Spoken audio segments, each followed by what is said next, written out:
j'ai craqué. C'est à l'envers. Oui, j'ai craqué. C'est la meilleure cam du marché. En fait, c'est un kit châssis arrière. C'est des bras de carrossage, des bras de tow, parce que je suis très anglais, je ne dirais pas ce mot en français. Il y a aussi un caster arm pour devant, donc du coup il va falloir que j'enlève de caster arm, c'est pareil. Bras de chasse.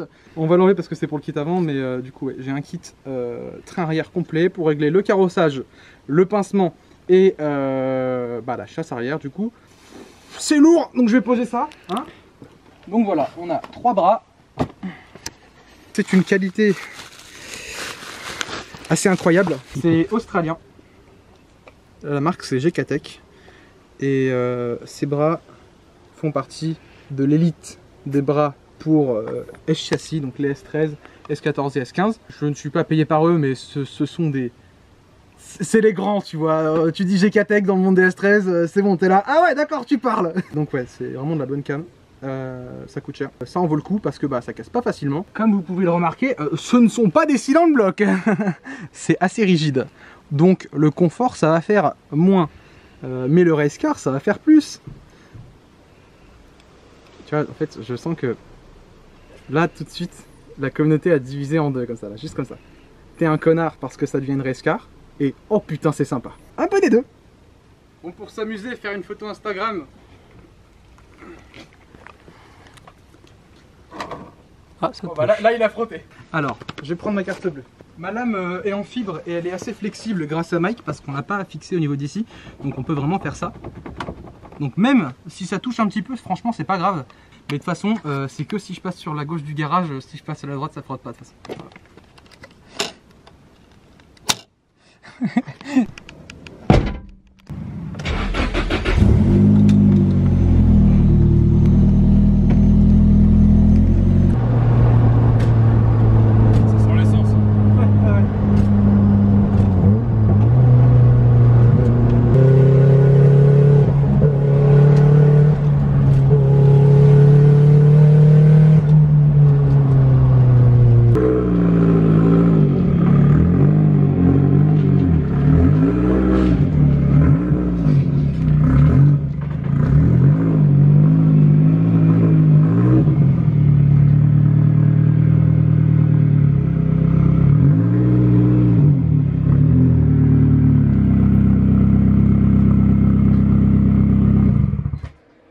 C'est parti.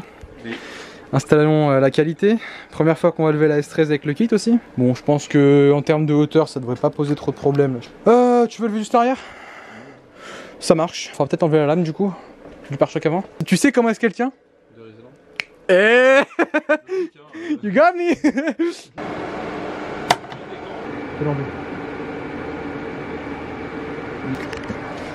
Alors, sans lame, ça fait moins violent. Hein. Est-ce que ça passe? Je pense que oui, étant donné qu'elle est pas très basse. Nous sommes partis pour lever.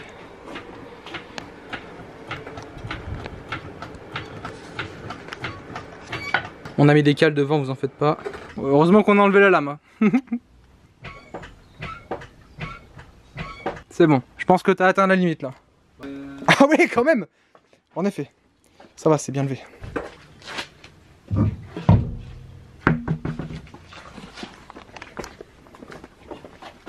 J'ai acheté ceci.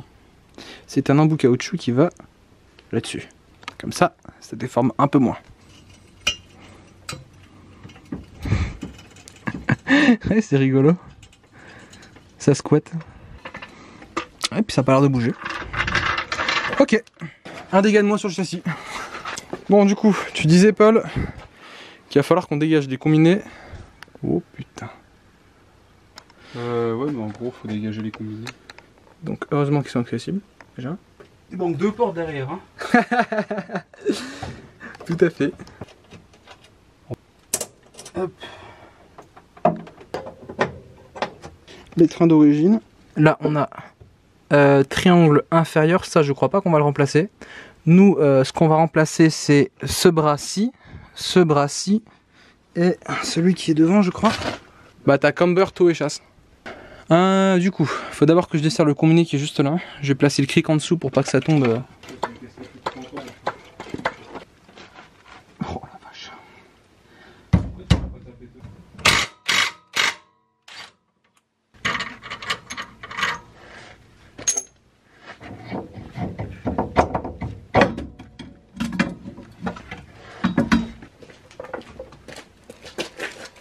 Ah bah d'accord. La suspension qui tient toute seule en l'air. Donc on commence par les bras de carrossage. Ouais. Ouais.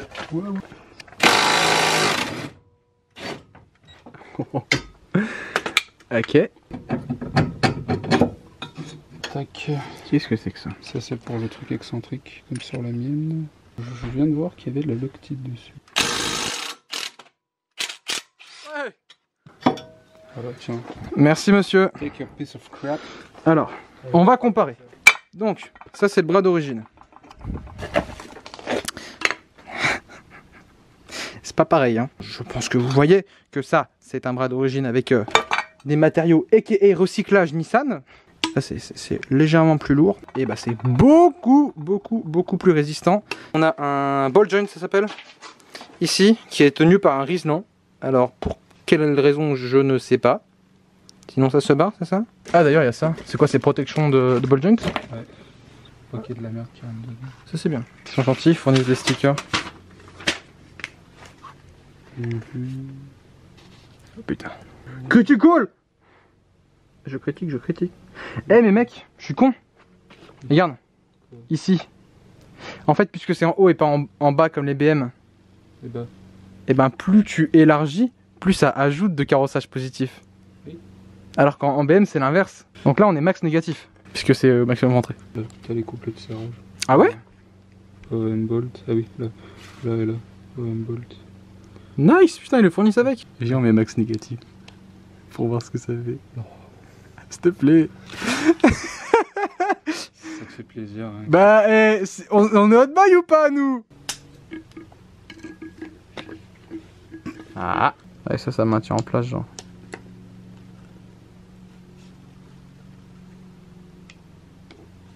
Nice.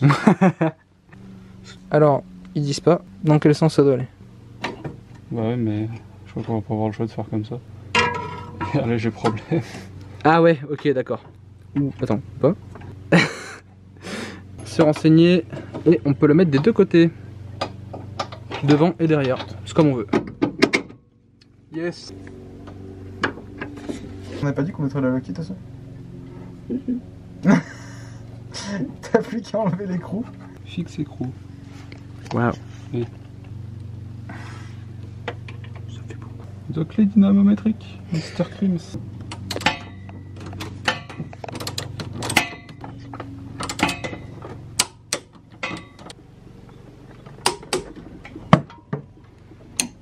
Ah, ça déjà c'est fait.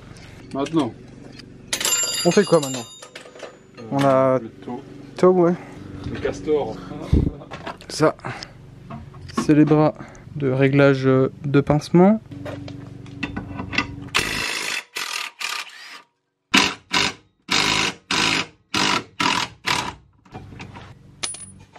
Wouhou! Bon, est-ce qu'il faut brosser? Est-ce que c'est rouillé? Non, c'est pas rouillé? Non. Eh bah écoute. Sur une japonaise, c'est étonnant. Mais... Ouais, du coup. Ça, c'est le bras de toe. Alors, est-ce qu'on a un sens? Ah, ça reste quand même plus logique de les monter comme ça. T'as entendu ce qu'il a dit? 355 mm. Oh bah tiens, devine! 355. Putain, ouais, c'est exactement ça. 355. Exactement pareil. Donc, on le met comme ça. Là, on est à 335. Pareil, il faut que ça, ici, ce soit horizontal et centré à ça. Ouais, c'est bon. Ok, bon, on peut l'installer. Ils sont vachement discrets, hein.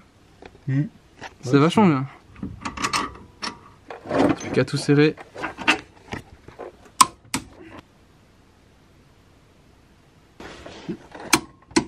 J'ai hâte de voir le feeling que ça va donner à la caisse. Donc là, on a 2 sur 3 d'un côté qui sont faits. Le dernier, il est tout devant. Tu sais, c'est quand on dit ça qu'il y a un écrou qui reste bloqué.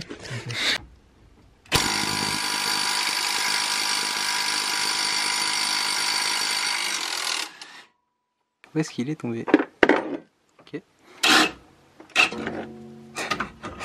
C'est chaud, je présume. Oh là là. Alors celui-là, c'est parti.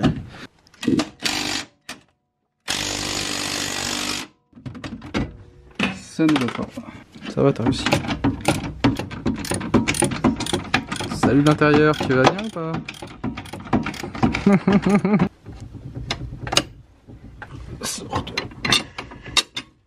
Bien joué. Hop. Ah voilà. Tiens. Voilà. Ça y est. Réglé à 210 mm comme sur la notice.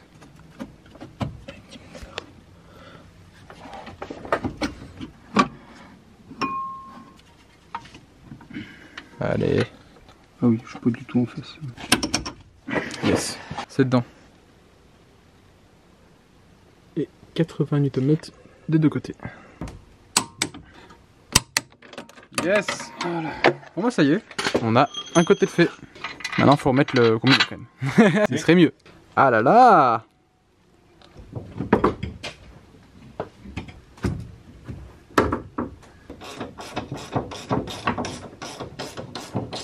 Alors, amortisseur. 88 à 108.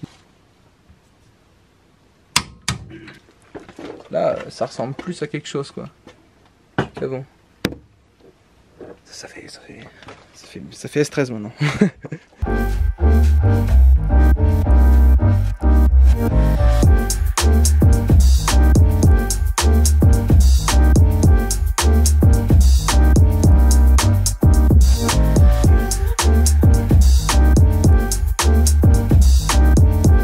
Et voilà.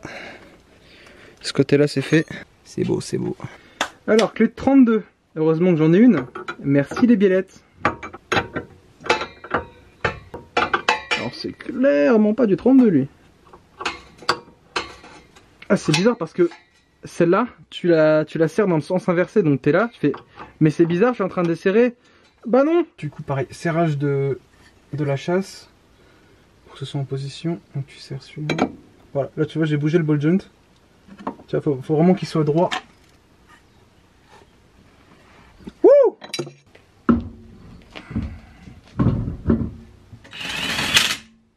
Ouais.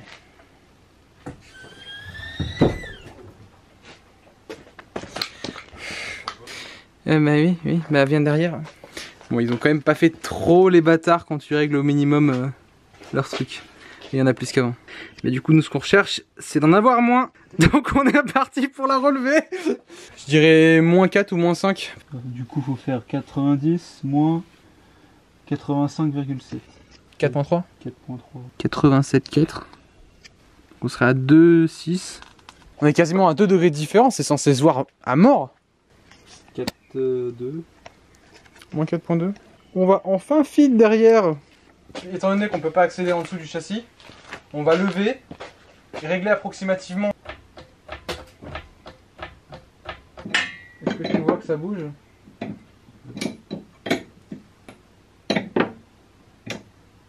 T'as de la diff? Ouais, t'as 0,2 positif. Là. Top. T'as 0,8. Alors, comment dire? Ah! Maintenant, bah, du coup, il reste plus qu'à faire de l'autre côté, mais qui n'est pas encore fait. Donc, voilà. Et voilà. Donc là, on a plus 0,8 degrés levé. Maintenant, du coup, une fois descendu, on devrait être à, je sais pas, entre 0 et 0,5. Ah, ça fait plaisir d'avoir du fit, quand même. Moins 1,5. What? Ah ouais, peut-être. Et donc, en théorie, de ce côté-là, on aurait moins. On serait à 0 ou 0,5. Ou 0,7. Ok. Donc les deux côtés on les avait réglés pareil. Ouais. Et on a 0,7 degrés de différence. 0,8 même. Et puis ouais, du coup je vais continuer ça sur mon temps libre. Là il commence à se faire tard. Donc merci Polo pour avoir assisté. De rien. Puis bah je te ferai faire un tour avec le carrossage positif. Bah parce que pour tester il faudra attendre glisse. Hein. Voilà, donc les bras d'origine, tout cela. Et bah les autres, montés sur la caisse. Ils ont pas l'air en si mauvais état. Rebonjour. Bon, j'ai peut-être un peu abusé sur le carrossage positif. Je viens de le changer. Mais on est en l'air, donc ça change. Et un truc en plus, je vais vous expliquer ça. Là, on va descendre la voiture.